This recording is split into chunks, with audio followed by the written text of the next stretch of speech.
Dark Souls 2 is a very strange game. Whoa, hey. Despite the fact that I spent 60 of my 66 hours on it purely miserable, I kinda love this strange game. What I can't seem to figure out is, why?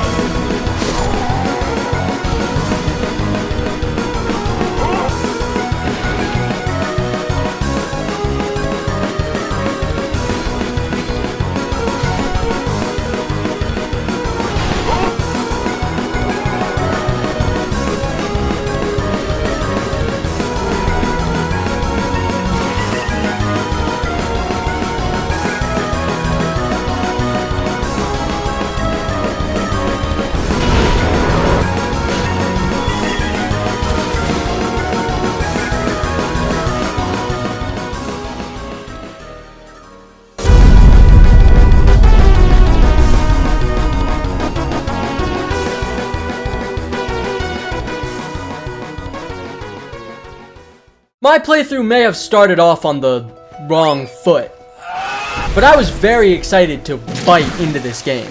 I have hundreds of hours in other Souls games. Some of those even have Dark Souls 2 bosses in them, but to be honest, none are quite like Dark Souls 2. It's faster than Dark Souls 1, it's more open than Dark Souls 3, it's nowhere near as kind as Elden Ring, it's not even comparable to Night Rain. Besides the boss fights, there's basically nothing in common between the two. Well, I guess both games feature enemies designed purely to jump you, but none of those things are truly what makes this game feel so different. And I think I've cracked the case. All the other Souls games I've played want to be hard, sometimes very hard, but fair. Challenge the player, but keep things kind of fun. They all got their poison swamps, DS2 is no exception, but the games generally swing back around to being a good time. Dark Souls 2 isn't like that. In fact, I believe Dark Souls 2 is unfun on purpose. Not just difficult, but truly trying to be mean. Don't just take my word for it. Let me give you an example. This is the Doors of Pharos, an area designed with one singular purpose: to waste all of your time and one specific, limited resource. Every door here can be opened, but behind the majority of them, nothing. With the ones that actually have anything inside, it's usually a Wembenyama-sized mammoth man waiting to pulverize you. If you manage to make it to the end of this area without being distracted, you can enter a boss fight. Meet the Royal Rat Authority and his mischief of miscreants. Good luck fighting the 20-foot-tall rodent while these guys nibble on your toes, because if you get bit by their toxic teeth, you won't be winning the fight. When you finally manage to exterminate this infestation, the only reward waiting for you is an opportunity to offer up your life to the Rat King. Humans bring nothing but filth. No, I will not give you rat tails, you freak. God, I hate monarchs. I shouldn't lie though. There is another reward for defeating these villainous vermin. You can trade its soul to a bird woman to get the power to vomit. Brilliant. This is the kind of shit that ends up left in a game when the devs spend their last few dollars making the hands in the intro even more realistic. Hands, not feet. Miyazaki didn't work on this game. If that zone doesn't sound bad to you, you'll understand when presented with the promiscuous firebenders of the Poisonous Swamp, the Shrine of Amana's Moist Magicians, or the Iron Keep and its scoundrelous Samurai Knights. God forbid I'm forced to spend a single second longer in the Black Gulch fending off the grasp of the giant tentacle grippers, or experience all of the joys of a gas leak when grinding through the gutter. My character, Dr. Strangelove, has seen some terrifying things emerge from the fog, even scarier than the coffin that changes your gender. It's not scary because of very literal transphobia. I swear I'm not like that. It's scary because the coffin is guarded by the Chaser. I get it, and I've thought that before too. Skill issue. Get good. Just fight the enemies, and it isn't so bad. And so much more. It's all cope. If you're saying these things, either you haven't played this game, or you've played it far too much. Don't worry. We've all experienced Stockholm Syndrome once or twice. I have 2,000 hours on Destiny 2. And unlike One Piece, that doesn't get good after 1,000. I can't imagine DS2 is any different. I'm really not bad at this game, so it can't be a skill issue. And I even made a deliberate effort to play the game by its rules. I leveled my ADP as soon as possible, and I tried to slowly fight through every area at least one time. I fought bosses without cheesing. I engaged with unique mechanics, and all I got for it was a headache. At one point, I was trying to clear out this specific area. After being blasted with dark magic, I was walking back in when something stirred. That's when the dragon that never moved an inch before rose up. I was stunned, shocked, stupefied even, completely unable to move when it...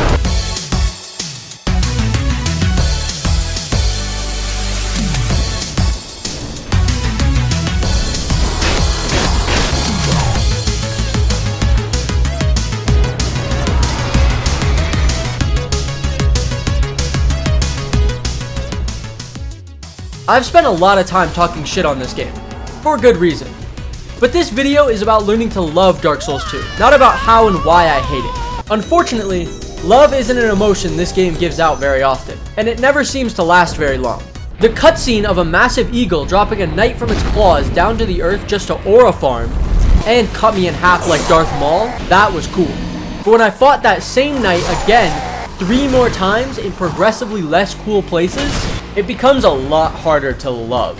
This game loves to make a cool boss, with an awesome intro cutscene and a badass design, cool mechanics that make you think differently, and then it takes a single try, or it straight up isn't fun to fight, or God forbid the game blesses an interesting boss fight with a run back from hell. I'm looking straight at you, Smelter Demon. I won't forget about the Rotten and his stupid handmade Terraria dart traps either. Surely there are some good things untainted by DS2's quirks. But trying to think of anything besides the nice vibes of some areas is genuinely a challenge. I guess I like a few of the NPCs, but because of Soulsborne design philosophy, it's basically impossible to do any of their quests without Google. Even if that's a problem with the whole genre, that doesn't negate the fact that it's a problem here. But I was determined to find something good. And after thinking long and hard, I decided that the single best thing about Dark Souls 2 is its ideas. The small, unique gimmicks that give certain areas personality. The lever to make a platform for a boss fight. The rolling barrel to unlock a bonfire. Burning the windmill to turn off the power in the Earthen Keep. These little things give areas personality and become moments we won't easily forget. I remember opening the door to nothing, or crawling inside the bird's nest. Even the completely avoidable painting that curses you is memorable. Unfortunately, these moments just aren't enough. There's too much suffering separating these rare sparkles of game design. So if that isn't it, if the best this game can offer isn't enough to make me love it, what could? I don't know. Maybe the repeated strikes to the head from the bosses taller than Boban Marjanovic left a permanent impression in my cranium. I was still trying to answer that question when I learned that I had completed enough activities, beaten enough bosses, and picked up the right items to end the game. Unfortunately, I wasn't even close to truly being done. This is because a Souls-like game would be nothing without its...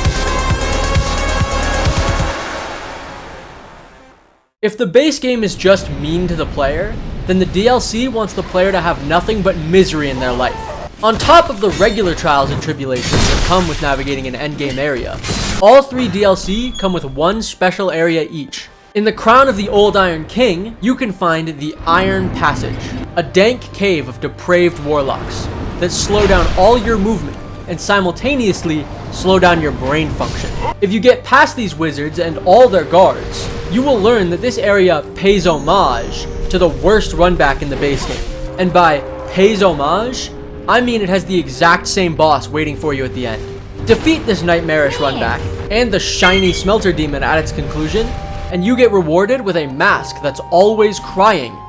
What a good reward. I will need it. That's because of the 3 DLCs, this one's awful area is the most fun. I can confidently say that because I've been inside the Cave of the Dead, which pays homage to the Black Gulch of all places. It's decorated with the same glowing-eyed statues, but rather than regular poison, these give you the petrified debuff. Build up too much and you'll die instantly. Luckily, you'll only need to run through this area 100 times, because the boss waiting at the end isn't nearly as fun as the Smelter Demon. No, in fact, it's the single worst boss I've ever fought in a Souls game. The Grave Robber Trio, often called the Gank Squad, named after the way they work together to, without fail, gank you. After spending longer than I would like to admit, failing to take down a single one, I gave up playing fair. As I circle camped these necrophiliacs for as long as I possibly could, I felt nothing. There was no anger, no rage in my soul, for I had begun to see the beauty in this game's endless suffering. I stopped worrying, and suddenly it all meant something. When I saw that the only reward for all that pain was the flower skirt, all I could do was equip it and laugh. Geez, if that's how the Cave of the Dead got me, I'm glad I never tried to beat the frigid outskirts. That'd send me straight to the psych ward. The DLCs aren't just these evil areas though. All of them feature some of the best boss fights Dark Souls 2 can offer. Well, not all of them. Defeating the Fume Knight with his heap of raw iron that could barely be called a sword made for a very unique and fun fight. Chasing down Elana and strategically choosing what summons to let live made for a surprisingly good time despite being repeatedly jumped. Let him get up. I'd try to praise something from the Crown of the Ivory King, but he sits firmly at the bottom of my tier list. I don't care how much aura he has walking in. Spending 5 minutes dealing with AI dumber than the smartest American Christian just to attempt the boss makes that aura green with flies. All of those DLC bosses are mocked by the slumbering dragon Sin though. Not because the attacks are cool, or because his design is cool, or because anything about the fight itself is cool. I only like him because I used a spear that can't break to hard counter his unique weapon breaking mechanic, and spin my way to a win. All I had to do to get it was spend 5 minutes straight crushing a bird's nest. By completing all the DLC content, so long as I'm not forgetting anything, we now have all 3 crowns. And if I just defeat this old diaper-wearing king, I can... Oh, apparently those souls I used earlier trying to make him weak actually locked me out of making him weak. And there's no easy way to replace them. Well, that just sucks, doesn't it? Darn. That really gets my goose. God fucking damn it! All I wanted was to experience what this game has to offer, and I can't even do that anymore. There's one solution to this, but it would be insane. I think I'd rather commit seppuku than do it, but it would be better for the video. And everyone always says this game's the most replayable in the series. What could it hurt to put that to the test? That's right, after defeating the annoying duo boss, the best visually designed boss to have less than 7 unique attacks, and claiming the throne at the heart of the kingdom for myself, I jumped right back in to start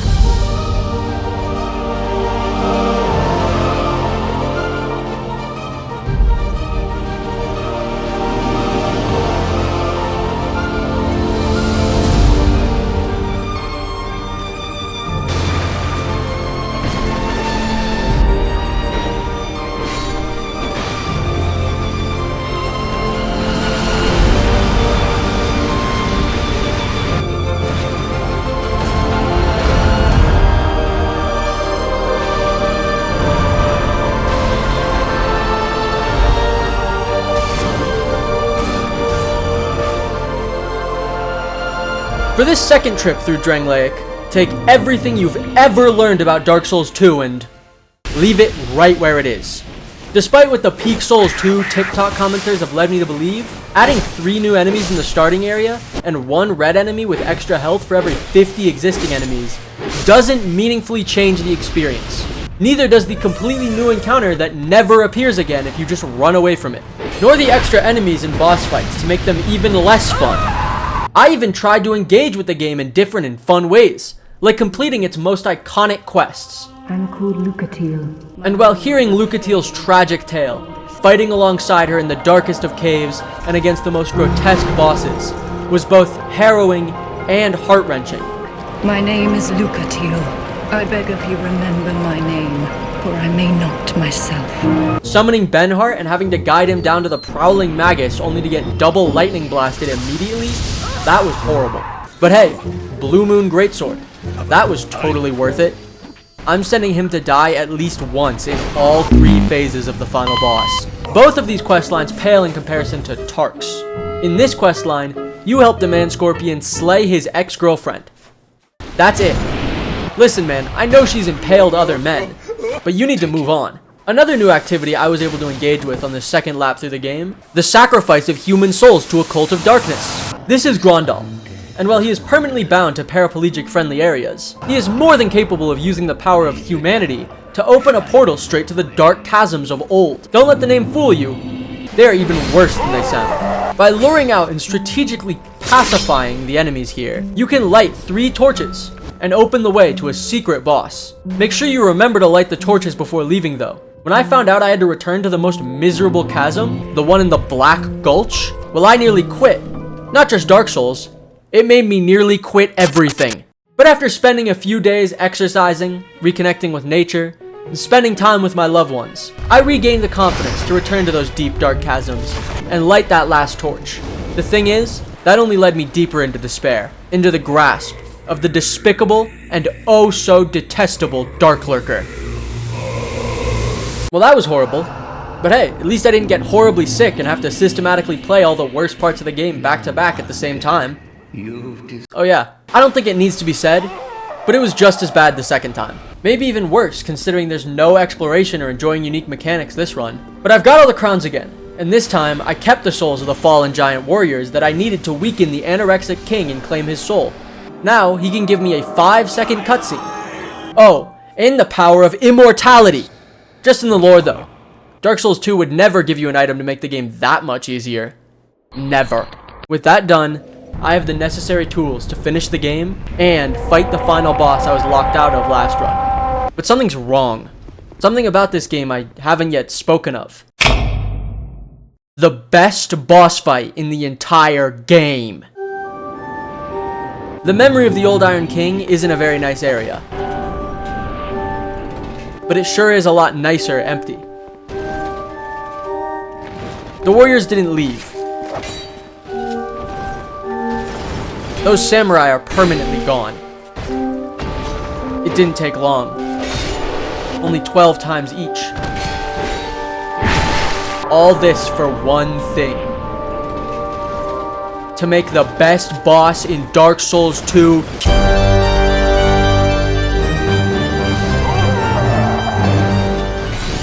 You might hear this and think it sounds stupid, made up. But they say if you beat this boss hitless, he commits seppuku. It won't be easy. Overcoming the speed of his sword is hard enough, but he's a very complex boss. The epitome of his difficulty is his signature move, a simple, straightforward dash. I know it doesn't sound hard, but remember, one hit and the run's over. Mistime your roll, and you're back to proccing RTSR. The challenge comes from its 3 varying delays, and finding the tell. This simple tell. So simple even I could dodge this move consistently with it. The speed of his sword. When he pulls it to his waist, it's always the same speed as his attack. Watch for it. That was all I needed. It'll only take me 6 more hours.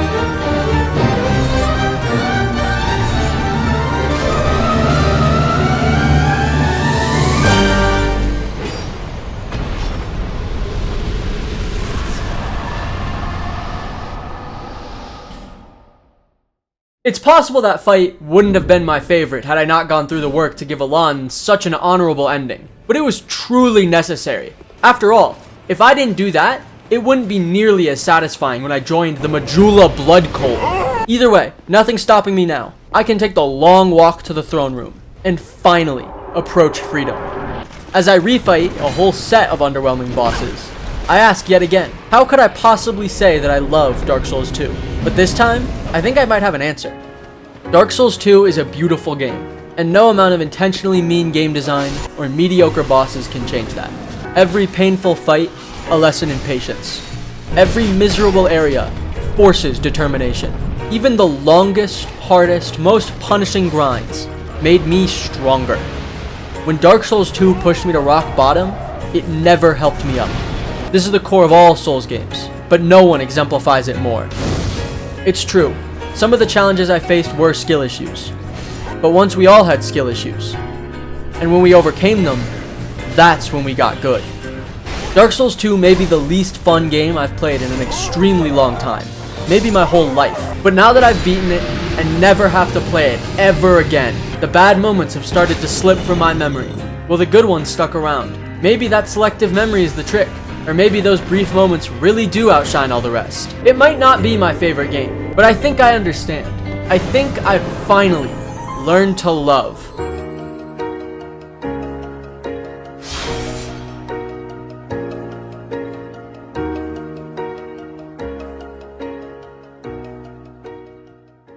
Shit, maybe I do have Stockholm Syndrome.